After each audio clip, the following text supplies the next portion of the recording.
¿Alguna vez han entrado a una habitación y de repente han olvidado a qué iban? ¿O les ha costado mucho encontrar esa palabra justa en medio de una conversación? La mayoría de nosotros lo achacamos al cansancio o al estrés. Pero, ¿dónde está el límite? ¿Dónde termina un simple despiste y comienza la primera señal de alerta? Hoy vamos a hablar sobre la demencia. Y si les digo que el error más grande que cometemos es pensar que la demencia es simplemente tener mala memoria, ¿me creerían? Justo esa creencia impide que miles de personas detecten a tiempo las verdaderas señales. En este video vamos a explicar, con palabras sencillas, todo sobre la demencia. ¿Qué es realmente? ¿Cuáles son esos síntomas iniciales que casi todos ignoramos? Y lo más importante, ¿qué podemos hacer ahora mismo para proteger nuestro cerebro? Quédense con nosotros, porque van a aprender mucho. Empecemos por lo fundamental. ¿Qué es exactamente la demencia? Mucha gente piensa que es una enfermedad específica, como si fuera una gripe o diabetes. Pero no es así. La demencia no es una enfermedad, es un síndrome. Es decir, es un término general que agrupa a una serie de síntomas causados por un daño o una lesión en el cerebro. Imaginen que su cerebro es un ordenador increíblemente complejo y potente. La demencia no es un simple fallo en un solo programa. Es un error sistémico que, poco a poco, va dañando el disco duro, la memoria RAM, e incluso el procesador. Como consecuencia, la persona pierde no solo sus recuerdos, sino también la capacidad de pensar, de razonar, de orientarse en el espacio e incluso de controlar sus propias emociones. Y aunque la causa más frecuente de este fallo es la enfermedad de Alzheimer, no es la única. Entender esto es el paso clave para abordar correctamente el problema. Bien, lo primero que tenemos que entender es esto. La demencia no es, repito, un envejecimiento normal.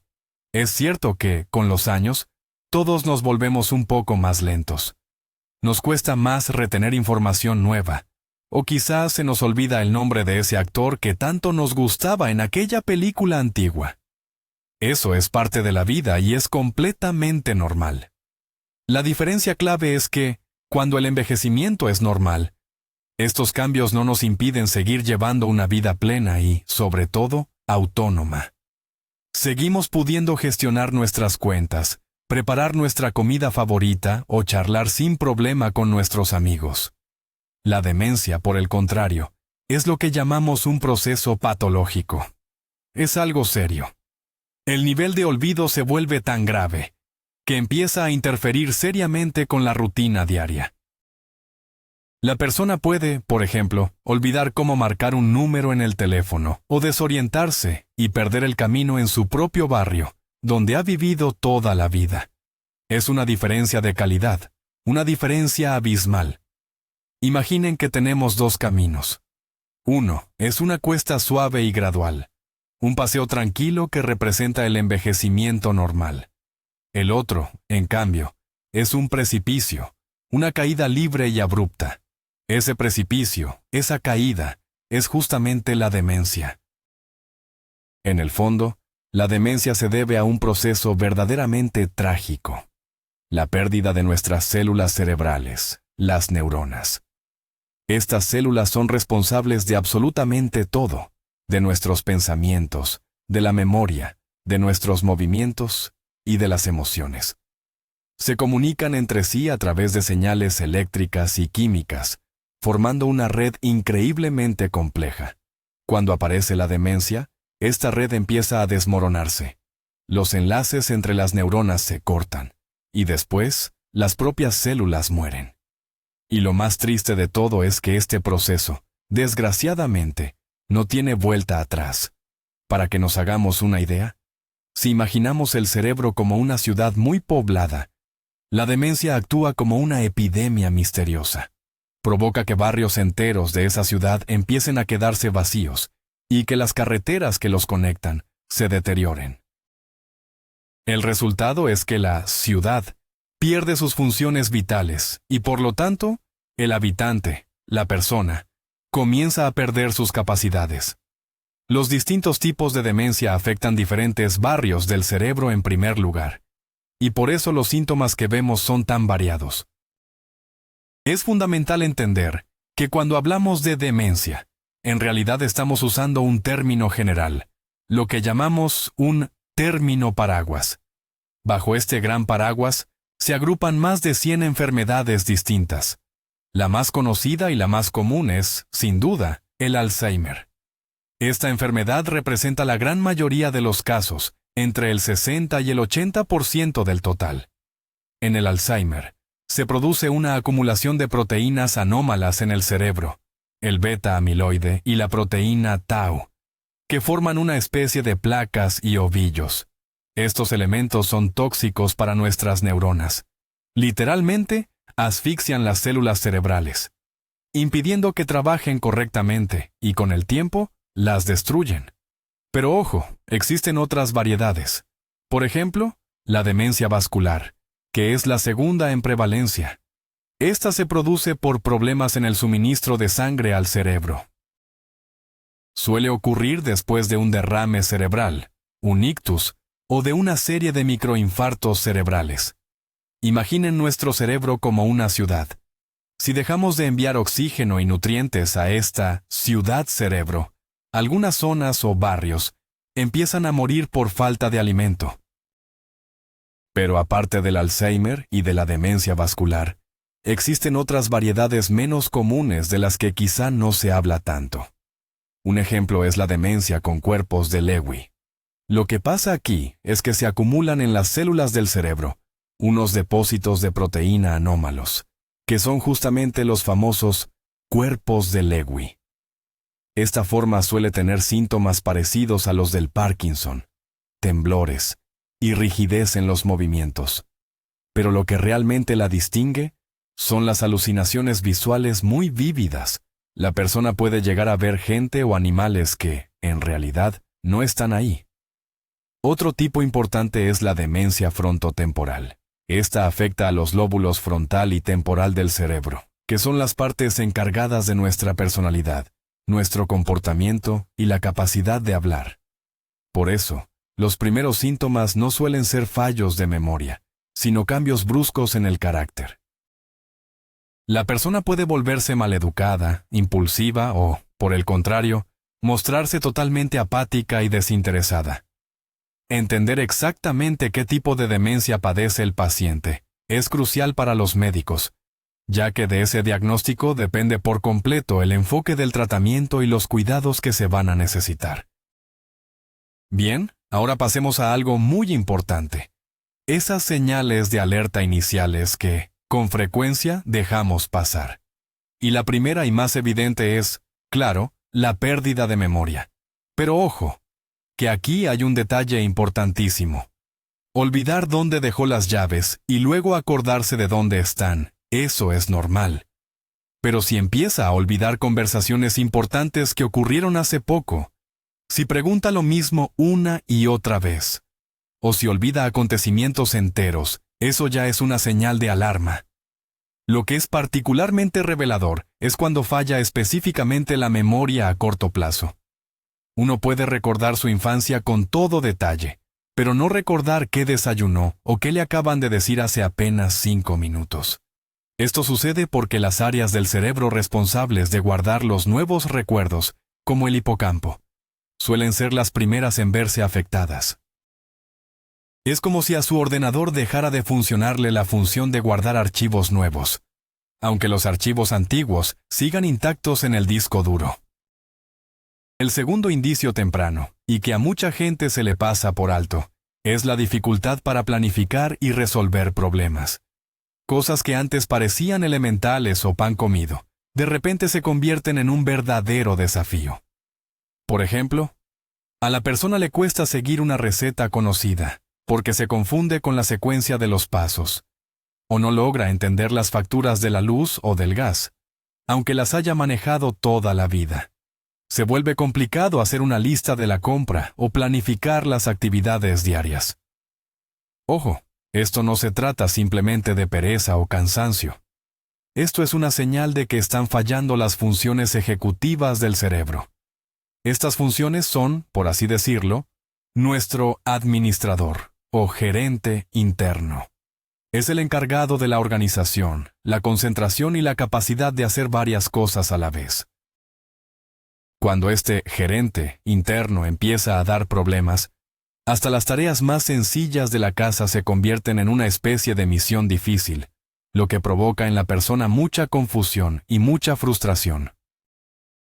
La tercera señal de alerta es la dificultad para realizar tareas cotidianas. Hablamos de esas cosas que hacemos en piloto automático, sin siquiera pensarlo. Una persona con demencia temprana podría olvidar de golpe las reglas de ese juego de cartas al que ha jugado durante décadas. O quizás, se pierde de camino a la tienda a la que ha ido todos los días de su vida. Una mujer podría olvidar cómo poner la lavadora. Un hombre, cómo hacerse el nudo de la corbata. Esto ocurre porque la demencia daña lo que se conoce como la memoria procedimental, la memoria de las habilidades y las acciones. Es como si el cerebro perdiera el manual de instrucciones de las cosas más comunes. Es una experiencia terriblemente angustiosa para quien la padece, pues empieza a sentirse muy inseguro e incompetente en su propia casa, en su entorno de siempre. El cuarto síntoma que debemos observar es la desorientación, tanto en el tiempo como en el espacio. Ojo, esto es mucho más grave que solo olvidar el día de la semana. Quienes comienzan a desarrollar demencia pueden perder completamente la noción del tiempo, llegando a confundir incluso las estaciones del año. Por ejemplo, pueden despertar en plena madrugada e intentar vestirse para ir a trabajar, pensando que ya ha amanecido. O algo aún más impactante, pueden olvidar dónde se encuentran y cómo llegaron a ese lugar, incluso si están dentro de su propia casa o apartamento. La desorientación espacial hace que la persona deje de orientarse, incluso en lugares que le son muy familiares. Podría llegar a perderse caminando por su propia calle. Esto sucede porque se ven afectadas las partes del cerebro que gestionan nuestro mapa interno, es decir, el sentido de la ubicación y la percepción del tiempo. Como resultado, el mundo se convierte en un lugar confuso e impredecible para ellos, lo cual genera un nivel muy alto de ansiedad y miedo. El quinto síntoma, y quizás el menos evidente, son los problemas con la vista y la percepción del espacio. Y ojo, aquí no estamos hablando de que la persona simplemente necesite gafas porque su visión ha empeorado. Se trata de cómo el cerebro interpreta lo que los ojos están viendo. A la persona le puede costar mucho leer, porque las líneas parecen saltar o moverse. También le resulta difícil calcular las distancias, y por eso, por ejemplo, puede derramar agua fuera del vaso. A veces tiene problemas para distinguir los colores o reconocer las caras de gente conocida. Incluso puede llegar a no reconocer su propio reflejo en el espejo. Esta no es una falla de los ojos, es un problema del procesador del cerebro, que es el encargado de gestionar toda la información visual. Imagínese que la cámara de su teléfono funciona perfectamente, pero el programa que procesa las fotos se ha estropeado y le muestra una imagen distorsionada. Algo muy parecido es lo que le ocurre a la persona con demencia. El sexto indicio de alerta temprana se centra en el habla y la forma de comunicarse. A la persona le cuesta cada vez más seguir una conversación. Es habitual que se detenga de golpe a mitad de una frase, olvidando por completo el tema que estaba tratando. Le resulta difícil dar con la palabra precisa. En lugar de decir simplemente «reloj», puede describirlo como «ese aparato que llevo en la muñeca y que marca el tiempo». Su vocabulario se va empobreciendo y la conversación se vuelve más entrecortada. Tiende a repetir las mismas historias o preguntas una y otra vez, como si no recordara haberlas contado o preguntado antes. Como consecuencia, interactuar con los demás se convierte en un gran esfuerzo. Empieza a evitar las reuniones sociales y se aísla, un comportamiento que lamentablemente solo agrava su situación. Esto ocurre porque la demencia afecta directamente a los centros del lenguaje en el cerebro, dañando nuestra capacidad tanto para estructurar los pensamientos como para comprender lo que dicen los demás. Y llegamos al séptimo, Y quizás el síntoma más duro y doloroso para los seres queridos: los cambios bruscos en la personalidad y el estado de ánimo. Esa persona que conocías de toda la vida de repente parece otra. Quien era sociable y alegre puede volverse distante y apático. El que siempre fue tranquilo y juicioso ahora puede mostrarse suspicaz, ansioso o incluso agresivo. Sufre cambios de humor muy repentinos y sin razón aparente. En un momento está riendo y al minuto siguiente se pone a llorar. Puede mostrar una indiferencia total hacia cosas que antes le encantaban, llegando a abandonar sus aficiones y pasatiempos.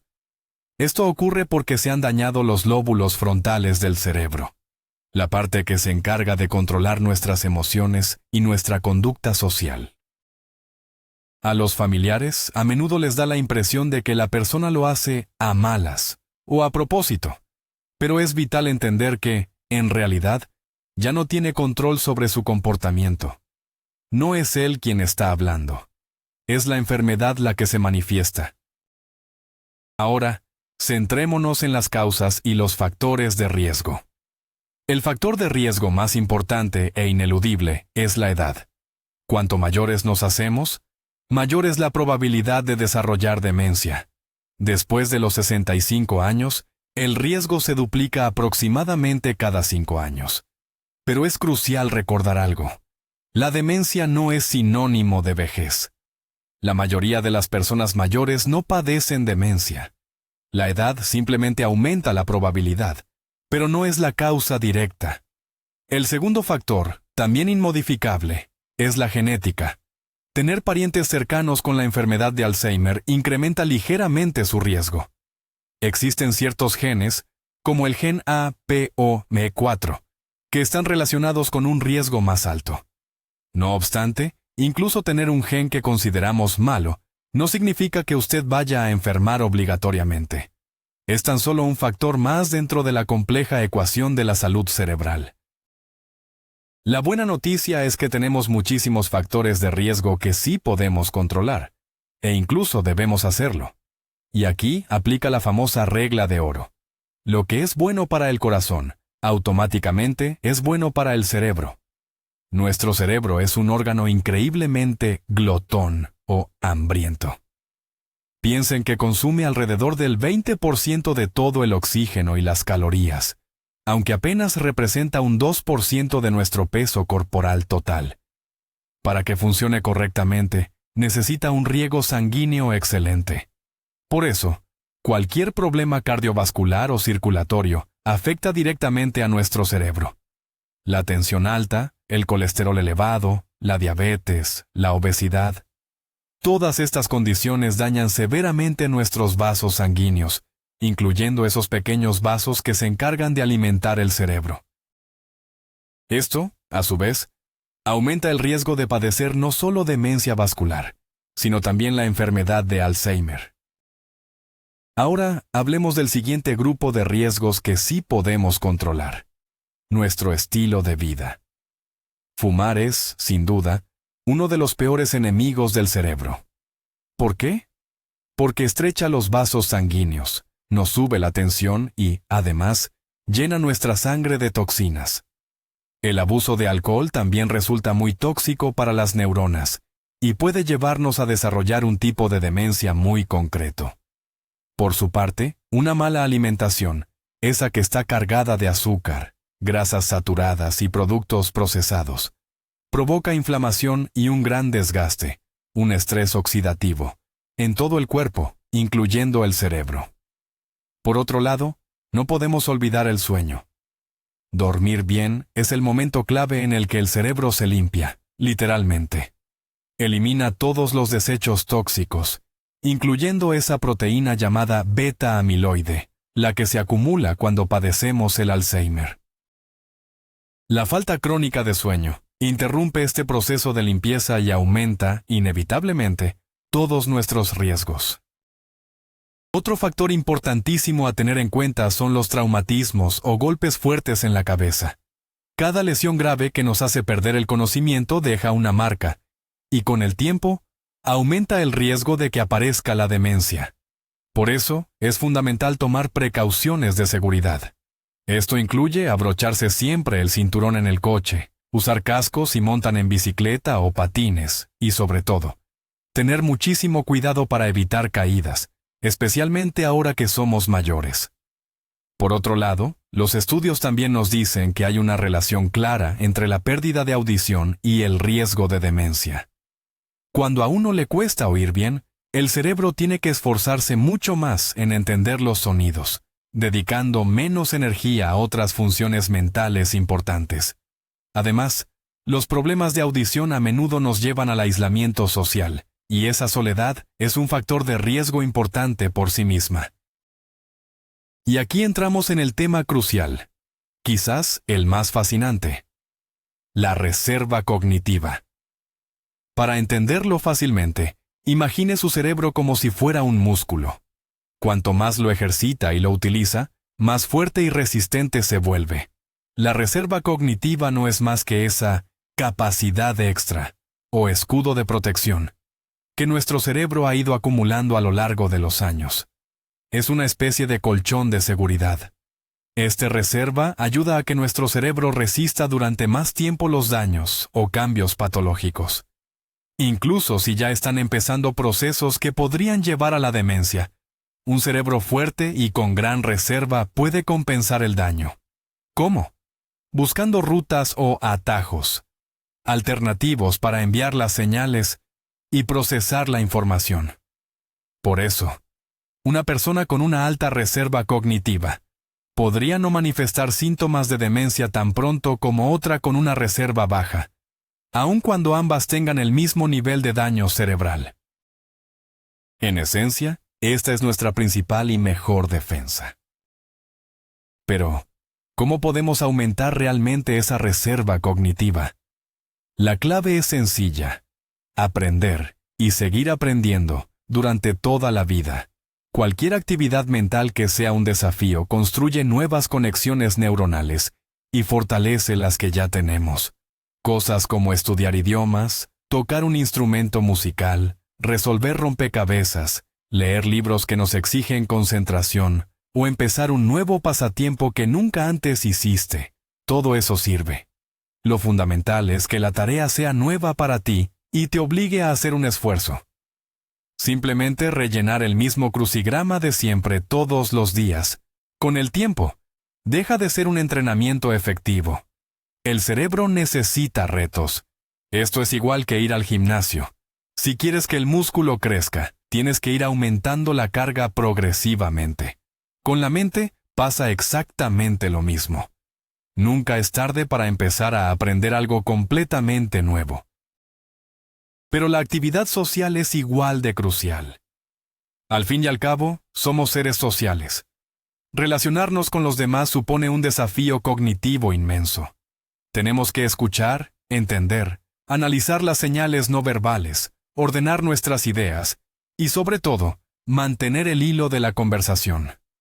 Todo esto, créanme, es un ejercicio potentísimo para el cerebro. La soledad y el aislamiento social, por el contrario, son factores de riesgo graves para el desarrollo de la demencia. Por eso es fundamental mantenernos conectados con la familia y los amigos, participar en la vida comunitaria, apuntarnos a clubes o talleres. En resumen, ser parte activa de un grupo. La interacción cara a cara estimula el cerebro de una forma que jamás podrá conseguir un aparato electrónico o la televisión. Ese es el verdadero elixir de la juventud para nuestra mente. Hablemos ahora de la actividad física. Mire, este es probablemente el método más potente y comprobado que tenemos para reducir el riesgo de demencia. Cuando nos movemos, nuestro corazón bombea más sangre, llena de oxígeno, directamente a nuestro cerebro. El ejercicio ayuda a generar unas sustancias muy especiales, como unos factores de crecimiento, que no solo ayudan a sobrevivir a las neuronas que ya tenemos, sino que también promueven el nacimiento de otras nuevas, justo en las áreas de la memoria. Además, la actividad constante también nos ayuda a mantener a raya el peso, la tensión arterial y el nivel de azúcar. En resumen, combate otros factores de riesgo importantes. No hace falta que nos convirtamos en atletas olímpicos. Con 150 minutos de ejercicio aeróbico moderado a la semana es más que suficiente. Esto puede ser simplemente caminar rápido, nadar, bailar o dar un paseo en bicicleta. ¿Sabe qué es lo esencial? La constancia. Y, por supuesto, no podemos olvidarnos de la alimentación. No existe una única dieta milagrosa que pueda curar la demencia, pero los estudios demuestran que seguir ciertos patrones dietéticos puede reducir significativamente los riesgos. La dieta más estudiada y avalada es, sin duda, la dieta mediterránea. Su base principal son las verduras, las frutas, los cereales integrales, las legumbres, los frutos secos y, por supuesto, el aceite de oliva virgen. Se recomienda consumir pescado y marisco varias veces a la semana, mientras que la carne roja y los dulces deben tomarse de forma muy ocasional. Este tipo de alimentación es muy rica en antioxidantes y compuestos antiinflamatorios, esenciales para proteger las células cerebrales del daño. También son fundamentales los ácidos grasos omega 3, que se encuentran en el pescado azul, y las vitaminas del grupo B. En el fondo, no estamos hablando de una dieta estricta, sino de adoptar un estilo de vida saludable que beneficia a todo el organismo en general. En resumen, vamos a hacer un repaso. La demencia no es solo un despiste, ni tampoco es algo normal de la edad. Es un síndrome grave causado por la pérdida de neuronas que, lamentablemente, le roba a la persona su propia identidad. Hemos aprendido que, además de la pérdida de memoria obvia, hay al menos otros 6 signos tempranos que no podemos pasar por alto. La dificultad para planificar, problemas al realizar tareas cotidianas, la desorientación, fallos en la percepción visual, problemas para comunicarse y los cambios de conducta. Lo más importante que hemos descubierto es que cerca del 40% de los casos de demencia podrían prevenirse o al menos retrasarse. Tenemos en nuestras manos herramientas muy potentes: la actividad física, una buena alimentación, la estimulación mental continua y, por supuesto, una vida social activa. Recuerden, cuidar el cerebro es una carrera de fondo, no un sprint, y debemos empezar cuanto antes. Gracias por acompañarnos y ver este video tan importante hasta el final. Si les ha sido de utilidad, les agradecemos que nos dejen un me gusta y se suscriban al canal para no perderse nuevos consejos de salud. Y ahora, una pregunta para ustedes. ¿Ha notado usted o sus familiares los primeros síntomas de olvidos? ¿Cómo distinguen el cansancio normal de algo más serio? Compartan su experiencia en los comentarios. Es crucial para nuestra comunidad. Cuídense mucho y cuiden ese cerebro.